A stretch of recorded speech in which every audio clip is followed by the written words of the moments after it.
Wow, good morning. We're starting with an American to keep it up, all right?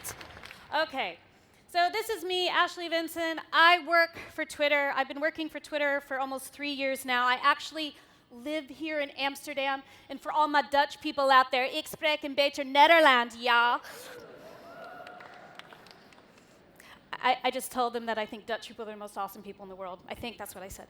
Okay, my job as head of brand strategy is to work with clients and to work directly with clients, work directly with agencies, both media and creative, and help them come up with the best solutions on Twitter. Now, it's very niche, and my background, as Jeroen mentioned, is that I come from ad agency. So I've worked on probably 100 brands in a digital career spanning back to 1997 when I was 8 years old. I am also apparently a banner ad. I think this is one of the best campaigns I've ever seen of myself.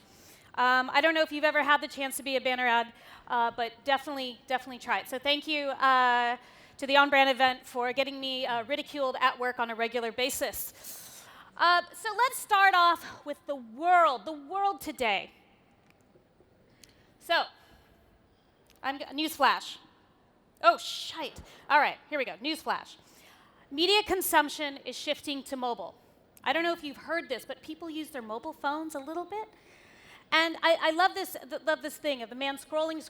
So if we look at this lovely chart here, mobile time is obviously eating other media time. So the time that people used to spend with print and with radio and with television is shifting to that damn tiny little screen. You guys all know this. You know this is true. And at the same time, what I see in my job at Twitter is we're still a little bit in denial. We're still thinking, no, God, please, not just that tiny little screen. Let me do something more. But the reality is they are on their mobile phones. And if you think about just the first thing on our mind in the morning, we are thinking about coffee. We are thinking about toothbrushes. We're thinking immediately about our smartphone. And the last thing that we're thinking about is our significant other. I won't say anything about love, but 35% of us think about our smartphone first thing in the morning. And consumers are actually unlocking their phones 150 times a day. And I thought that was ridiculous until I actually counted, and it was 11 a.m., and I was already at 82 times. So think about that. So many people. I actually could not even come up on stage without bringing my mobile phone with me. I felt that naked. And if you think about the human attention span, it is only 8 seconds. You probably aren't even listening to me anymore. The truth is that goldfish have 9 seconds attention span. Goldfish are beating us, you guys. This is who you're marketing to. The other thing to know is that mobile apps are huge. People are using their mobile apps. And in fact, 81% of time is spent in a mobile app versus an actual browser. So you think about it, people are spending all this time on their phone, and on their phone they're spending time in apps. And if you think they're spending time in your branded app, you are mistaken. They're spending time in social apps. And the other thing is that they are using ad blockers. So even if you're putting your ad on these mobile-friendly websites, most of these people have blocked them. They don't want to see your ads. So that leads you to, again, social media. Social media is a mobile app. That is where people are spending their time. That is where people are seeing a lot of your brand. And you guys may have seen this, speaking of social and how this type of stuff spreads. If you haven't seen this, you've been living under a rock. But an amazing thing just happened as a result of the debate in the US on Sunday night. They made this video to really embody what happened that night between Hillary Clinton and Donald Trump.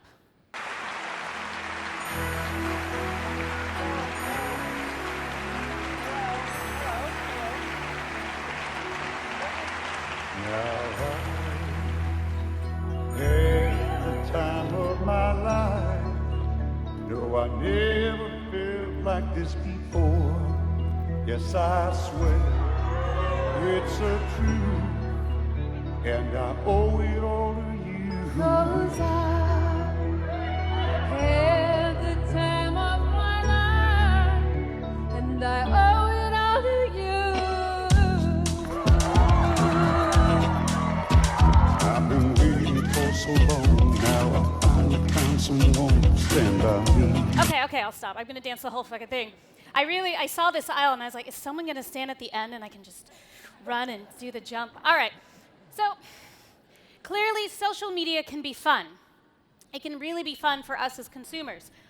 But marketing on social media is not always fun.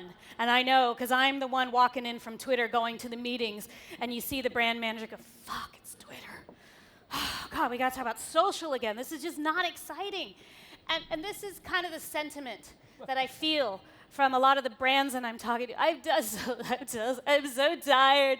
I made a vertical video.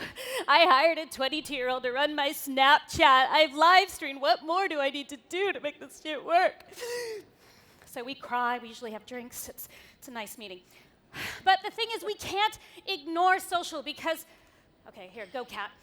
Social is the way that you can grow your brand. It's reaching so many of your consumers. I know, I love this cat.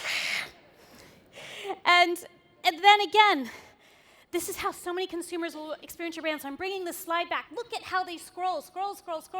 That is where you're trying to communicate. You are trying to get their thumbs to stop on that mobile phone.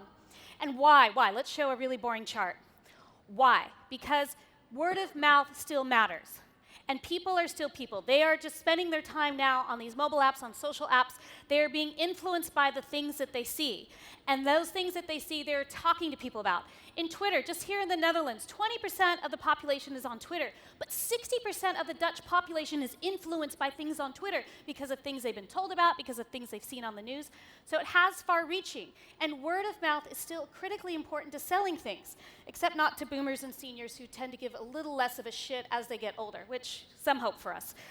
So the question is, though, are we showing our best side? And I liken this to a lot of times brands are putting all this energy and time into what their TV ad looks and their print ad and all these really fine details. And then when it comes to social, they're using just kind of crappy old images. They're not thinking about the copy. And the craft of branding is getting lost on social. We are not showing our best side. At the end of the day, that social media is still just marketing. We're still just talking to consumers. So for those of you that feel this fear, like, I don't know, there's a new age coming, I don't get it, and you do it in this southern accent, these are things that go back to the basics of marketing. If you read the book, How Brands Grow, it's over 10 years old, it still applies. The things that you've learned, it comes down to the right message, the right audience, and of course, at the right time. And those things still apply on social. So, getting into why we're here. These are the questions I'm being asked every day in meetings. These are the questions that I'm hearing from the marketers. How do I strategize? What content do I do? What media am I using? How do I even measure this? And so this is a lot of the pain that I feel that's coming from my clients. And though I could have talked about periscoping with drones and interacting on a dynamic live stream model, I figured let's talk about the things that we really are going to grow our brands. So 4 steps to social. Talk about strategy, we'll talk about content, we'll talk about media, and we'll talk about how to measure. So, right strategy. One of my favorite tweets, a relatively old one. You are not as happy as you sound on Facebook. You are not as hot as you look on Instagram. But you are as fucked up as you seem on Twitter. And Donald Trump has really proven that. It's really nice that we have facilitated his presidential campaign. So the first question I get is, what should be our social media strategy? So the first thing we have to say is that social is not social. And I'm using a term that we all love and use. But when you look at all these different platforms, Twitter is showing up in a news section of the App Store. Why? Because in a way, is Twitter really social? No, it gets categorized on it. It's really an interest network. If you think of why people are going to Snapchat, to be entertained. If they're going to Facebook, to connect. Again, YouTube, they're going to be entertained. To quote Google, they're saying it's the second largest search engine. So what happens is a lot of you are bucketing a lot of the thinking into this, thinking, okay, it's just all the same. But you're forgetting that every platform is actually different, and people go there for different reasons. So the first question you want to ask yourself when you're thinking about your strategy is, what do you want to achieve? So again, goes back to the basics of marketing. So what is the goal of advertising? The goal of advertising is to make an emotional connection in order to sell your product. That emotional connection can take place on a TV ad, it can do on a print ad, and it can certainly, and even more effectively, I would argue, take place on social. So that is what you're going for. That's what you're trying to do. And again, when you're thinking about what's that second question, again, where do we put our focus? What do we start to do? And this is a screen I've been using for almost 3 years now at Twitter. And it has been one of the most helpful screens that I've shown a lot of brands because they talk about how do I think about my content and my plan. And really, it comes down to 4 key areas. We look at every day. So how are you creating relevant content for those everyday moments? And of course, you have your campaigns. When you're launching a new product, you're launching a new service. That's another type of area. And then there's the opportunities that are presented to you on live. So about a football game or about European Song Festival. And then, of course, those wonderful unplanned moments, or as we call in Dutch, the inhakker moments. The moments when you can seize on a trend and do something fun. The famous Oreo you can dunk in the dark. But the funny thing is, if we look at how brands actually grow, when we see the most effective campaigns on Twitter and even across other platforms, what people should focus on is really the everyday and the planned. And a lot of times in social, we're getting so excited about maybe we could do the dunk in the dark, maybe we could be the next Oreo, or maybe we should just tweet about the Olympics, trying to get those, drive up those impressions. We forget about, again, the basics of marketing. Those things that are everyday, those regular campaigns, those are the things that grow your brand. So the next question, where is my audience? Where am I going to find the right people? And a lot of brands will say to me, well, I think all my audience is on Facebook, or I think they're all on Snapchat, or they're all on Twitter. And the reality is they're in many different places. And you want to think about where can they be the most engaged. If you think about how you interact with different platforms, you think about how, like on Twitter, when I'm on Twitter, it is an interest network, so it's a very much of a lean-in platform. So you're thinking about those type of people that are on Twitter are paying attention. And think about that and choosing your strategy. So it's not always necessarily going where it's the biggest, but maybe thinking about where they're the most engaged. The other thing I always get asked is how often do we communicate? How often should we be posting? How often should we be tweeting? And the truth is nobody's waiting for your social media post. No one's wondering when you're going to post about that new product or ad. So there is no magic formula. There no is once a day, 3 times a day, once a week. The thing you have to remember, again, it's like a regular cadence of a campaign. You want to post on a regular basis so people remember who you are. And again, it goes back to that old book, How Brands Grow. It's about frequency, reaching out to a new audience, reminding them that you exist, and think about that cadence when you're planning your social. So in summary, again, think about what do you want to achieve? Where are you going to focus? Where is your audience? And lastly, how often are you going to communicate and you need to have content for?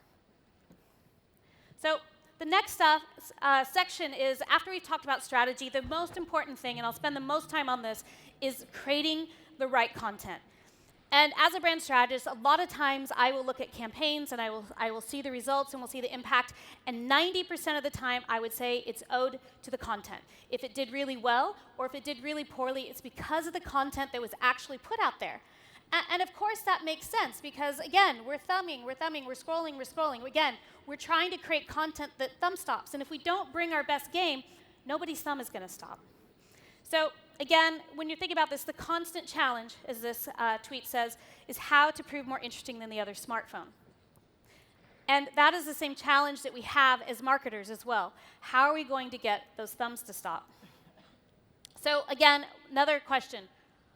What is the right content for social? What will be the right content for my brand to actually post and talk about? So the first thing I want to say is to brief for the outcome. Don't brief on tactics. And I don't know how many of you have sat in a meeting. I used to have this happen to me at the agency. I'd like a viral video, please. Could you make my video go viral? And I was like, yes, I'd like a canned lion while I'm at it too. Could you please make that happen as well? And the reason we're talking about this, and you can say, well, that's briefing for an outcome. I would like a viral video. That's not an outcome. An outcome is how you make a consumer think, feel, or do. And when you're talking to your creative agencies and you're saying, what do you want to achieve, focus on that. Not that I want a 30-second video that does this, saying, I want a piece of content that will change their mind about this. I want to develop something that will make them feel this.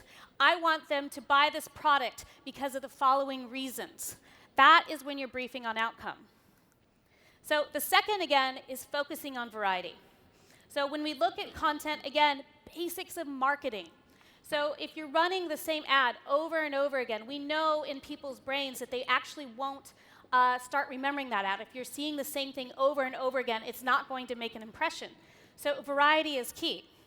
And if we look at social, there's really 6 content types: awareness, engaging, brand love, event, and I'm going to go through each of these. So if we just look at awareness, for instance. So one type of thing is just, for instance, taking your video and running it on social. So again, you're generating awareness. So a very basic tactic, and if you look at even the research that we do at Twitter, if you're running that same ad on TV and you're running it on Twitter, we see a greater ROI. Why? Because most of the time, people are sitting on the couch watching the TV ad, and when the TV ads come in, they immediately look down to their phones. So there's some strategy there to do something simplistic. Just run your ad. The next one is engaging content. So here's a campaign, here's a campaign from Dove that they did. Again, asking the audience to tweet and actually give their opinion. This was built around the Olympics when people were talking a lot in the news about what an athlete looked like. So as part of Dove's kind of their brand DNA is always about encouraging women and building their self-esteem around their body. So they created an engaging campaign. They had a clear call to action. So an engaging type of content where they were looking for a result.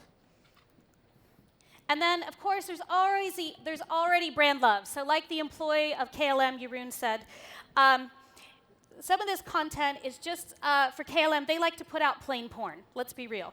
And so a lot of that is actually building a lot of the love of the brand because so many people love KLM that they want to see these type of photos. So they create content like this and they post it. So what is the purpose of it? Again, just to grow brand love. Another way is event sponsorship. So in this case, Mercedes-Benz actually hired Andy Roddick to talk about what was happening during Wimbledon on Periscope Live. So leveraging that type of content of their event sponsorship, that's another type of content you can be running on social. The 5th type of content that you can have are influencers. This was kind of a crazy campaign that came out of Japan using a top animation person.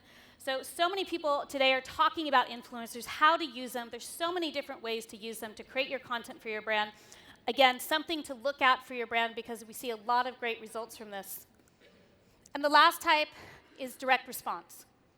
And what's interesting is, again, using KLM as an example, is that this piece of content, this rotating pictures of images, was actually one of their most effective pieces in selling airplane tickets.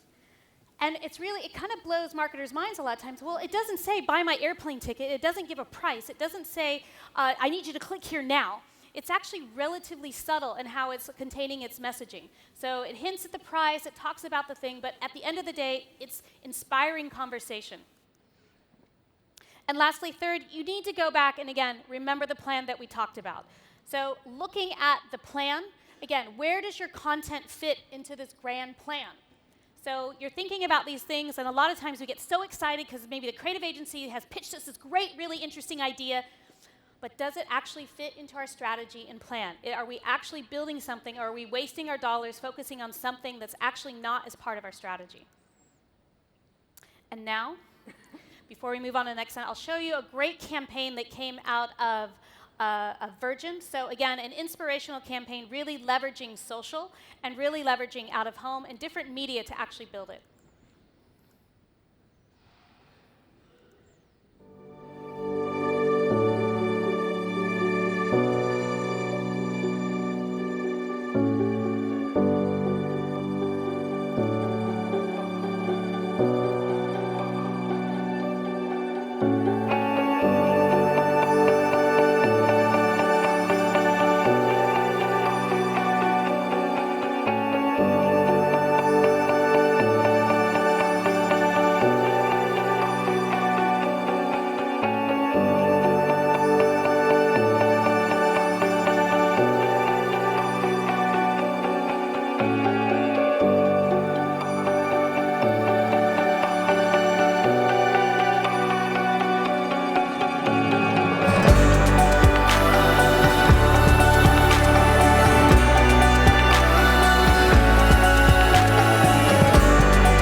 I didn't do it, but thank you. Thank you. It was my campaign.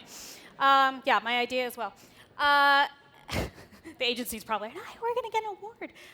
So again, when you're thinking about creation, brief on outcome, not necessarily just your tactics. Variety is key. I can't emphasize this enough. Think about the different pieces of content you can make. Even if you have one 30-second video, I can guarantee you can make 10 pieces of content out of that. And then again, planning. Again, we get so excited about these amazing campaigns. Where does this fit in the goal? If you look at the Virgin campaign here, it fits clearly in the campaign, and it had a nice live element to it, but it actually fits into the strategy of what they're doing. Okay, media. Media.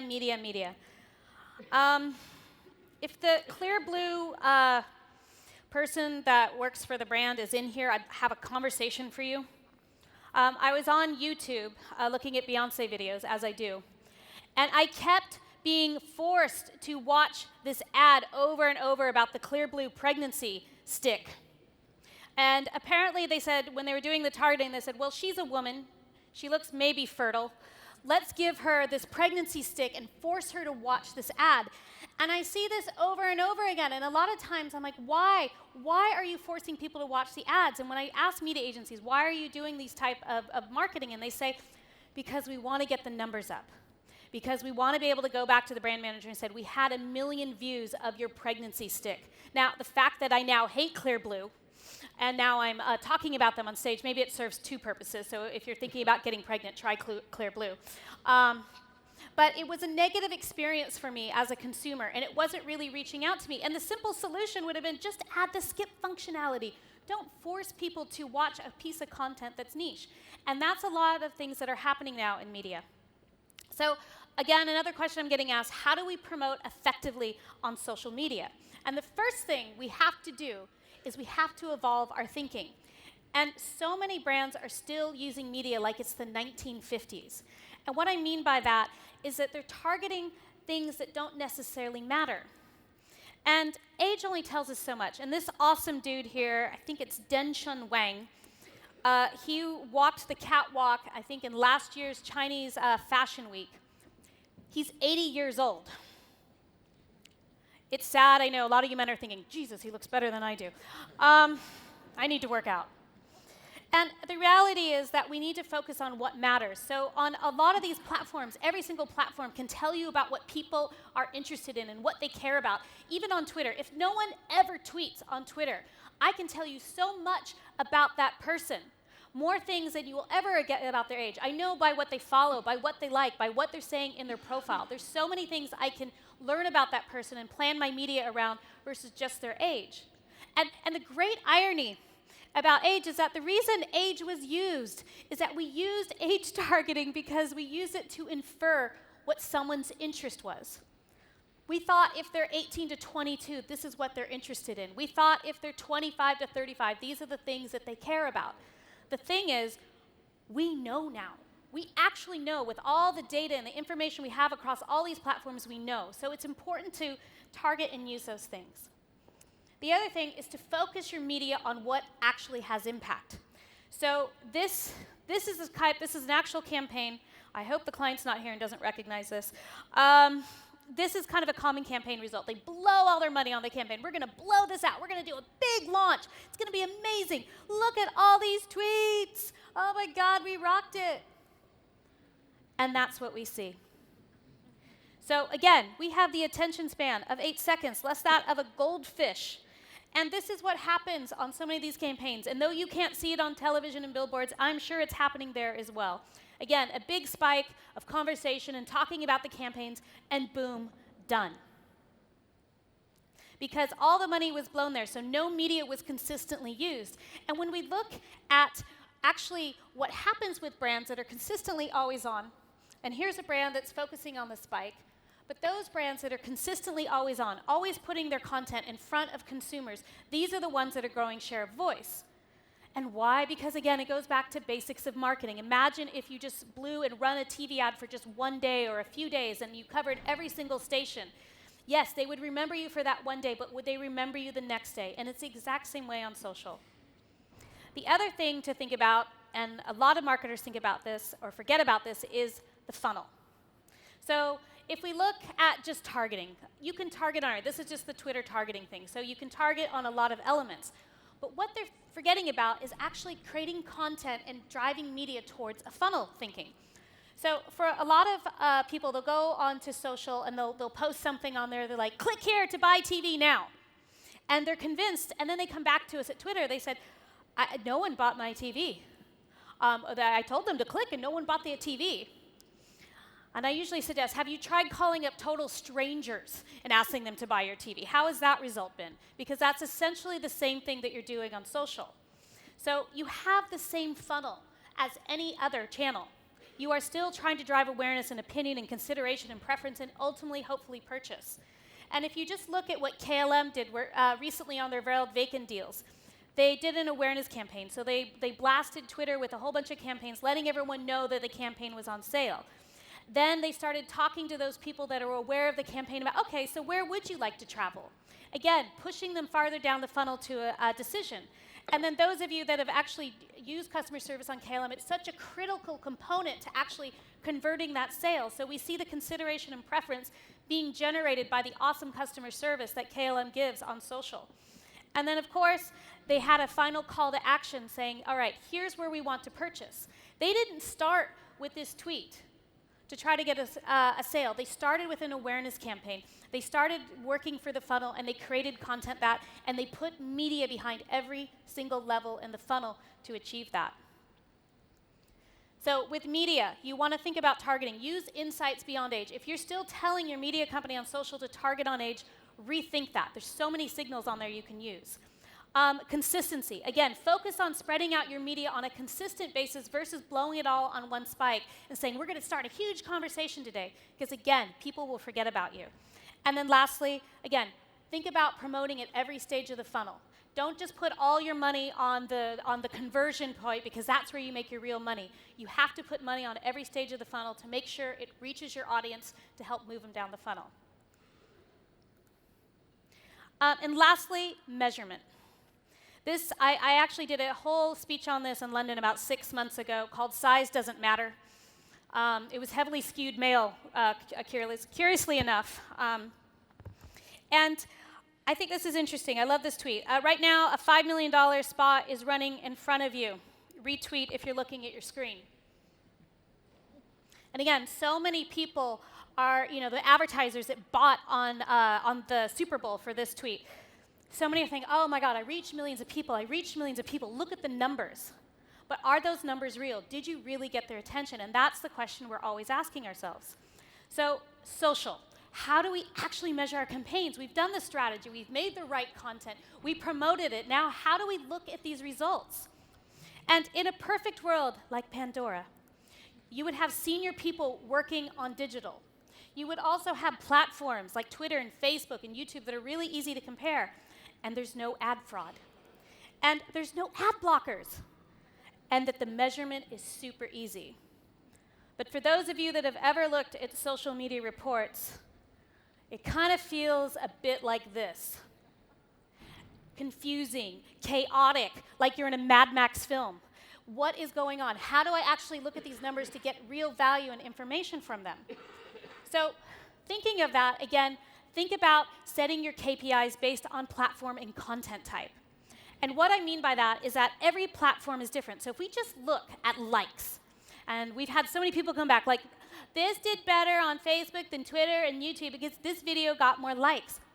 What do likes actually mean? And if you think of the difference between Facebook and Twitter and YouTube, how people are actually using it, even though I'm one person, on Facebook, I like a lot of things. I give out pity likes. If someone posts a picture of their cat and only 4 people have liked it, I like it. I actually like that cat photo because I feel bad for them. But when I'm on Twitter, this is my interest network. I'm choosing to follow certain people, and it may be an adorable cat that they posted, but it's not cute enough. I've seen cuter. There is no like that I'm giving out to it. And then if I see something on YouTube, and I've watched so much amazing content on YouTube, and I go to like it, and every time I go to like it, it asks me to log in with my Google Plus login. I don't know my Google Plus login. I don't know if anybody knows their Google Plus login.